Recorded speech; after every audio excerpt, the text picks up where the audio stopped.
Before a crane began digging for more bodies, investigators set out.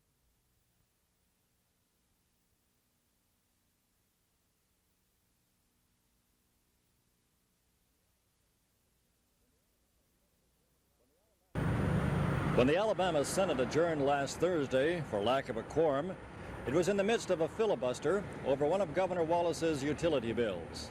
The measure would send appeals of rate cases from the Public Service Commission directly to the state Supreme Court, bypassing the Circuit Court. 3 more utility bills are lodged far down on the Senate calendar. One would require utilities to refund a customer's rates that courts found were excessive. Another would require full-scale hearings on Alabama Power's fuel adjustment charge. The third prohibits utilities from counting future construction costs when they ask for rate increases. The lawmakers must make the decision next week. The governor's 5th utility bill already has passed the Senate and is waiting for House action. It would provide for an independent audit of Alabama Power, costing the state $100,000. Okay, you can stop it for fact. Something in our building codes, the type of materials we let them use within these structures, something has to be gravely wrong. It makes me worried and concerned that in any building now, being in a and that's another ground, story. It can Now, this same I'll go a possible step further. could possibly happen anyplace else. Today, as most of the supper club was leveled in the search for more victims, investigators began interviewing survivors. One says her escape was slowed because extra chairs were brought into the nightclub for Saturday's overflow crowd. The fire chief says if that happened, it was a blatant violation of the fire code. Reservations lists and receipts are being checked against the seating capacity of the club's cabaret room, where most of the victims died. Several bodies were moved from refrigeration trucks to the temporary morgue today. Officials are optimistic the death toll will not go above 160, where it is now. Several investigations are underway here, and officials say it'll be about a week before they know why so many people were trapped and killed in Saturday's fire. Bob Kerr, NBC News, Southgate, Kentucky.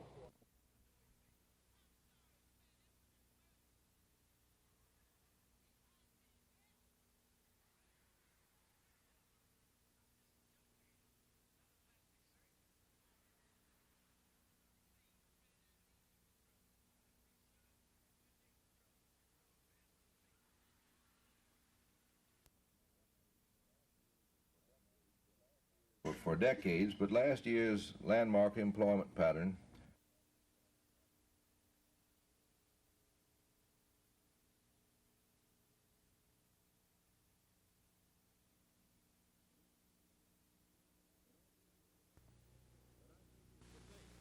But I think if the people of Alabama could have seen on yesterday all the high-paid, powered, lobbied, special-moneyed interest people in Alabama at this capital, it would have made them sick. It made me sick. And I can tell you that as a result of this minority group in the Senate and its leadership, that it's probably one of the sorriest Senates as a result of that, and brings reflection upon the majority of the Senate who wanted to do the right thing. Do you plan to call another special session, Governor? A question about a special session. I don't know that I will call one. I wouldn't say yes or no. I'm hopeful not, but I will not make any clear decision on that. I may have to clear with Alabama Power Company, and they can probably call a special session, have more authority to do so than the governor does. I reckon we'll find out one of these days, but I don't have it in my mind at the moment. But that was several days ago in the matter of the bills. I haven't seen the individual in days. That was several days ago. Governor, and of course he went further to say that provided he could come around doing so with the right conscience. But that was talking about something roughly that happened several days ago, not on the matter of cloture though. But I'm sure that if this gentleman had decided to vote with us, that he would have voted with us on all issues, procedural or otherwise. But he didn't do so. I think that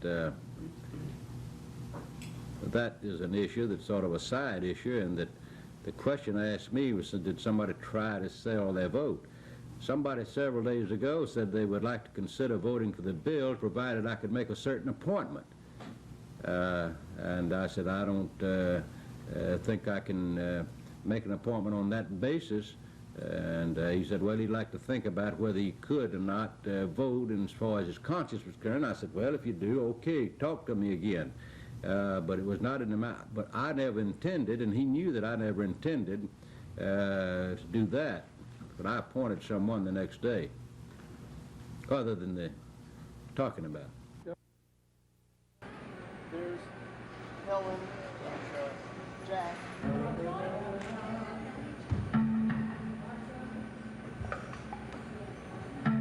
Okay, change in the show tonight, ladies and gentlemen. There will be no easy evil in the encore. The encore will be canceled.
On Friday, June 10, 1977, the captain and Tennille group were staying at the Governor's House Motel. Pat Barcini, who was the manager of the group, reported that he went to his room number 122, about 12:30 a.m. and put a brown Samsonite briefcase under his bed. The briefcase contained approximately $4,000 to $5,000 in cash and 3 checks ranging from $9,000 to $11,000. Also, 3 American Express travelers checks in the amount of $100 each.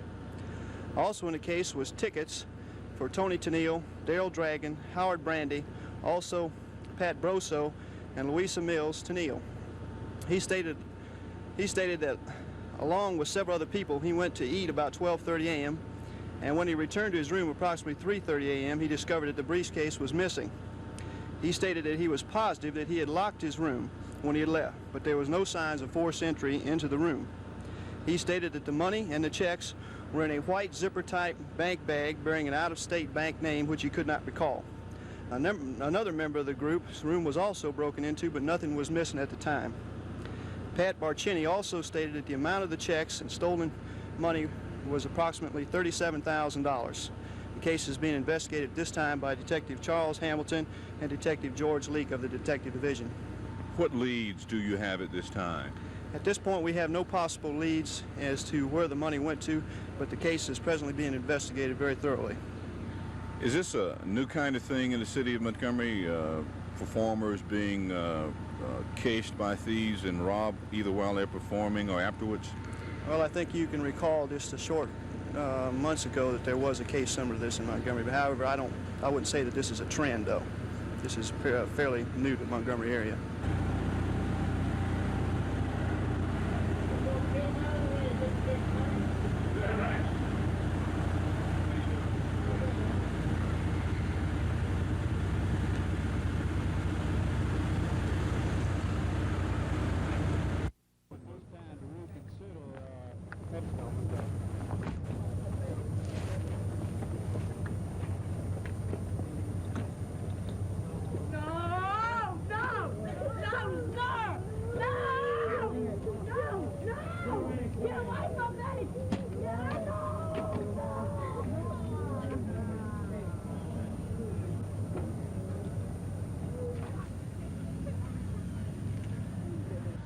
Well, we got a white female, age 42, by the name of Ethel M. Gardner, was found by her nephew lying in the master bedroom. She's got a contact bullet wound to the left breast.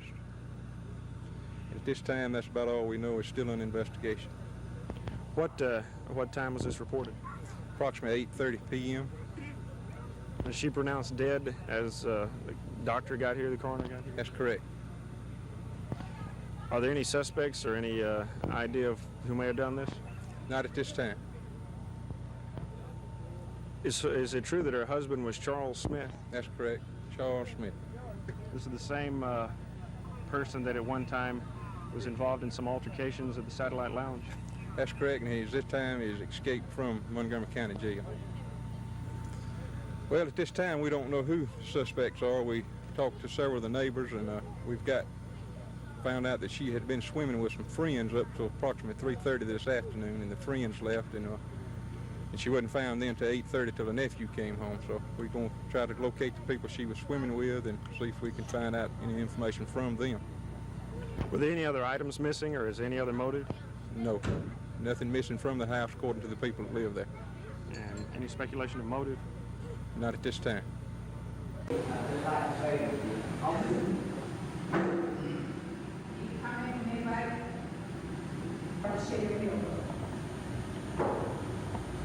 Now, as to his qualifications, his file is on. Letter out of the he's gonna hire. I had numerous calls from residents, landlords, concerns. And you think if he didn't, then we made a mistake. Now, I think the primary concern of Millbrook is getting them used to some type of police authority. I think a slow, gradual movement on behalf of the police department towards the community would be real good. As far as problems, Millbrook's main problem right now is a youth problem and a drug problem. What type of youth problem? I don't feel that the youth in Millbrook have that many places that they can go, things to do, and consequently they're getting out in their cars and on the streets. And hopefully the police department can get together with the youth and work out some type of program where we can get along fine. In the past, Millbrook has had one constable as a law enforcement officer here, and you're talking of a police department. How many men do you expect to have?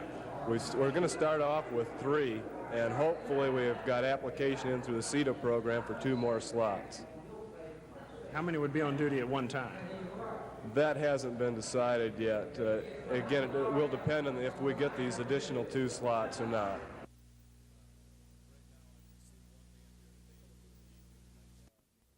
There was a gentleman who tried, number one, to run me down, run me off the highway. In addition to that, pulled besides me on the southern bypass and drew a pistol. And of course, I evaded him by turning around, coming down Mobile Road, in which he pulled in front of me 4 times, each time blocked the road and got out of the car, started toward my car. I would pull up, go around him, he would cross the median, get back in front of me, block the road again, and said that I was a smart nigger. And last night the cops stopped him in front of the Carver High School, and of course at that time they said that I would have to swear out a warrant and have him arrested, and we did do that today. The attorney and myself went to the police headquarters, and we swore out a warrant for drawing and threatening with a dangerous weapon, assault, and disorderly conduct. Did he actually shoot at you? He did not shoot. He pulled besides me, and I slammed on brakes, which made him go down the road farther, and I turned around immediately. And of course, I want to say this, that the mayor and the police chief were very cooperative. And of course, what I'm doing, I don't know the reason this happened, but whatever reason, is that what I'm doing, I think I'm right, and of course I don't want anything to happen to me, as no one does, but I intend to continue to do what I'm doing. Did you know who the man was? No, I did not know him.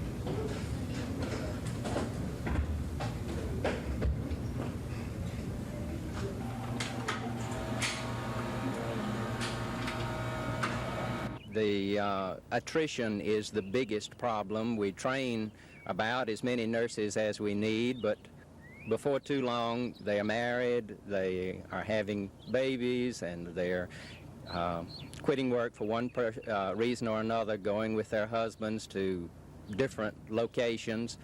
So the attrition is the real problem, I think, that we're facing. Do you see anything in the future that might help ease this situation? Well, we're sincerely hopeful that Auburn University in Montgomery will be able to open a school of nursing that will help here. We already have Troy State here, and they draw a number of nurses from the area, or candidates from the area, to go into their nursing program. And we feel like if AUM also can develop a school of nursing here, maybe the two can provide sufficient nurses for our area. At the present time, I would say we have approximately 60 budgeted positions that are not filled. We are now staffing these positions with overtime and with a third-party employer. We have 21 scholarship nurses that will be in this summer. We have 38 scholarship nurses that are presently at school. These do provide coverage for our evening and night shifts. But will this give you the relief that you need? No, we still need more. Is this in any way affecting health care of patients here? No, at the present time we do have staff to cover with these outside employers that come in, and also with the overtime we are using to maintain the quality of care. Before we would let any of this suffer, we would consider closing some units. For the time being, local hospitals are suffering but holding their own. And officials fear that unless Montgomery has more access to RNs, preferably through a local BS program, that eventually those needing health care may also have to suffer. Bill Weaver, WSFA TV News. We've had one meeting, if we couldn't do, couldn't accomplish anything run by the network itself.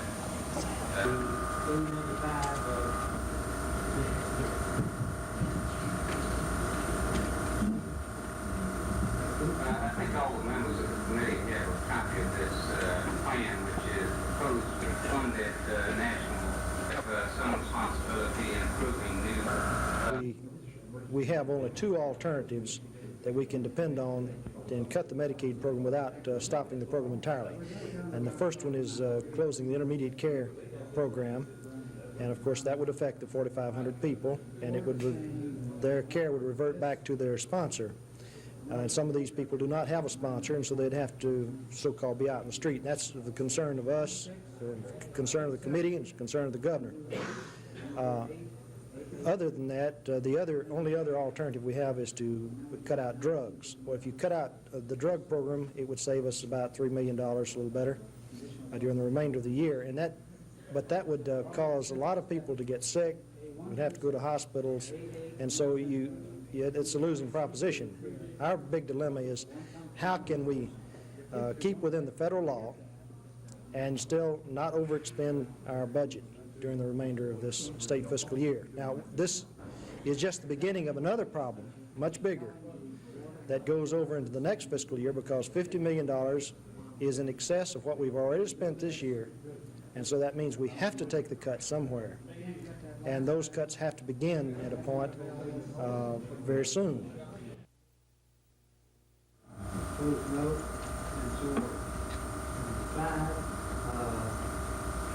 Facilities are approved. Charlie Stewart had a lot to do with providing the demographics that he would like, and we're in perfect agreement with a local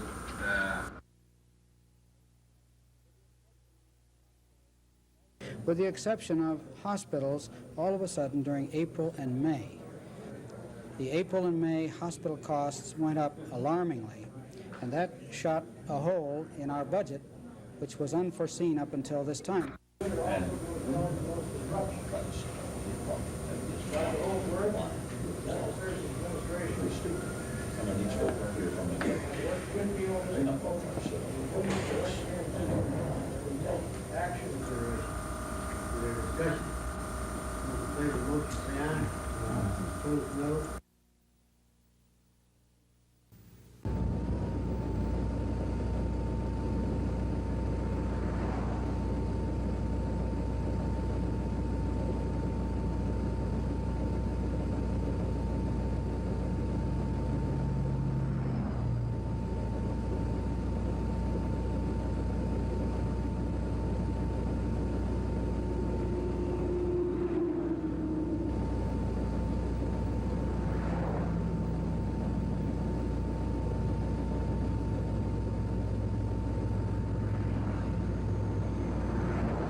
As you know, the State Board of Health has administered the Medicaid program since 1967. And I am very appreciative of the fact that this fine group of individuals, and in view of this fact, I have today by executive order taken over into the governor's office the administration of the Medicaid program. The governor, of course, is called upon when there are crises to meet in the matter of providing additional funds or asking for additional funds. And the State Board, in meeting on yesterday, decided that in view of the fact that there was not enough money in the present $47 million plus the $500,000 that we gave them from anti-recession funds and the $3 million in funds that were given from the Pensions and Security Department, that I was under the understanding and stated by those here with the Health Department would be enough to get them over the hump for this fiscal year. However, now it's going to take $2+ additional million, they say, and they have recommended the cutting out of the intermediate nursing care program, which would place about 4,500 elderly people in effect out upon the streets, and especially if they did not have any sponsors. Therefore, in taking over this program, I want to say that we're going to work this program out so that we're going to save the intermediate nursing care program. And we're going to work out within the existing money that we have available, and we'll have available during this fiscal year, the operation of the Medicaid program. Of course, Mr. Worthington, Mr. Solomon, and we expect to find additional help. Will Dr. Holdsworth stay on? We'll make those decisions later, but we are going to have some change in the administration of the program. Have you talked to him yet? Have you talked to him, Dr. Holdsworth? I have not talked to Dr. Holdsworth, no. I had contacted Senator Fred Jones in this matter because he was the author of the bill, and he approved, of course, the appointments that I'm going to make because he thought they were good, and I appreciate his cooperation along with a majority of the Senate who supported the substitute bill offered by Senator Jones that is now the law in Alabama. I have another matter.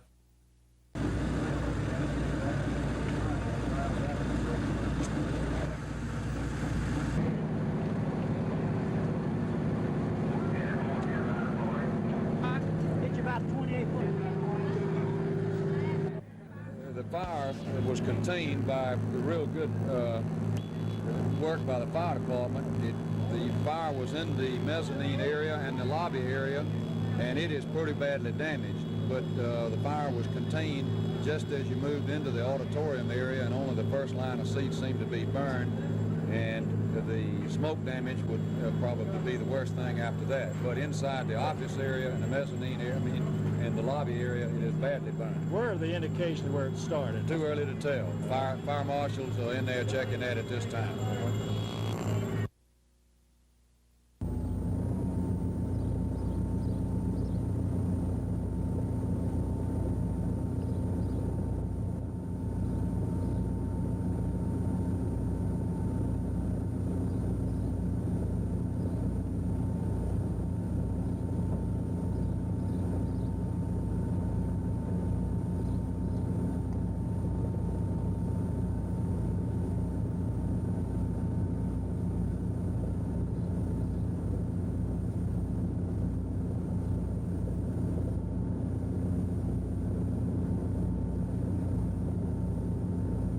The committee also feels that they should, when funds are available, add back some of the secretaries and add back the teachers' aides that were cut out in trying to balance the budget this past year. We've seen that we have a real good quality of education in Watauga County, but it's like anything else. There's always certain priorities you have to put on things based on the amount of funds you've got available to do them with. And we see the greatest needs in our schools in Watauga County as being some physical facility improvements, but the top priority item we have is the building of and equipping an area vocational high school for our high school students. Is what the committee recommended going to cost the taxpayers any money in Watauga County? Well, what we need is some facilities to be built, and the only way they can be built is to have the funds. So it will take the funds to build those, but what we have now is a catch-up need. Watauga County has been the second fastest growing city Prattville has in the state, and in doing that our schools have more than doubled in the last 15 years, and we just haven't had income to keep up with this rapid growth. And so that we're going to have some catch-up taxes. We don't need a permanent tax. If we could have a tax, a 1-cent sales tax, and there's other ways of taxing it and funding it, but a 1-cent sales tax for 30 months would pay for all the physical facilities that we've recommended. What would you say to people who believe that once a tax is on, it always stays there? Well, I would say to them that they've got representatives that they've elected to make those decisions for them, and they should insist